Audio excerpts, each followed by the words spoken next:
La croix déclare de façon absolue qu'un ordre de choses, bien qu'il soit religieux, bien motivé, bien intentionné, mais qui procède néanmoins de l'homme naturel, qui ne méprise pas nécessairement Dieu, qui n'est pas nécessairement en rébellion consciente contre Dieu, mais qui est simplement l'expression de l'homme naturel tel qu'il se présente, est entièrement rejeté. Dieu a juridiquement jugé ce qui est d'ordre naturel et l'a proscrit.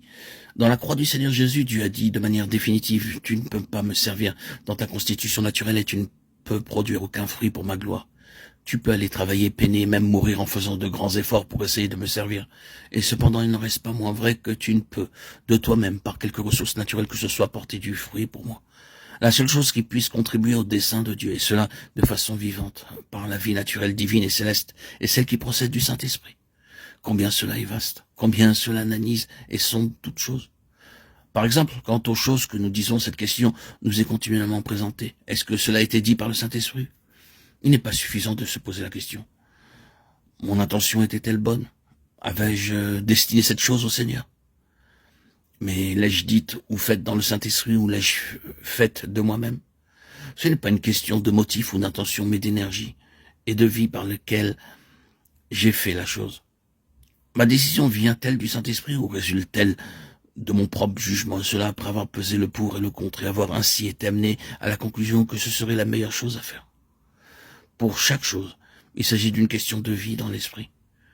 Vous pouvez rétorquer que cela est vraiment très ardu et que c'est une vie très difficile. Si nous devons nous arrêter avant d'agir ou de parler et chaque fois nous poser la question, ce que je désire faire ou dire, est-ce dans le Saint-Esprit ou par moi-même?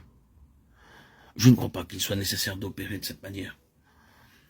Au début, mais nous devons reconnaître journellement que notre vie doit être assujettie au Saint-Esprit. Et lorsque nous sommes conscients que quelque chose vient de notre propre fond, nous devons être fidèles à Dieu à l'égard de notre engagement. Je crois que tout doucement et sûrement, nous arriverons à cette position où nous vivrons avec un certain repos dans nos cœurs, qui est un contrôle de notre impulsivité, de notre témérité, de notre activité sous excitation et de notre façon de raisonner sur toute chose. C'est une chose que le Saint-Esprit doit établir en nous. Notre responsabilité est de reconnaître que depuis le centre jusqu'à la circonférence, notre vie doit passer sous son contrôle. Le résultat sera que le Saint-Esprit agira toujours en accord avec la croix. La croix a établi une fois pour toutes cette position d'une façon vaste et détaillée. Elle se tient là pour toujours, comme la proscription judiciaire de Dieu sur l'homme naturel. Le Saint-Esprit travaillera avec nous sur cette base. Reconnaissons que la croix est l'aboutissement de la vie de résurrection et pas seulement le début. Si vous oubliez beaucoup de choses qui ont été dites, n'oubliez pas cela.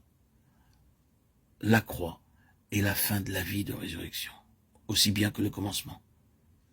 Ainsi, je connecterai Christ et la puissance de sa résurrection et la communion de ses souffrances en devenant conforme à lui dans sa mort.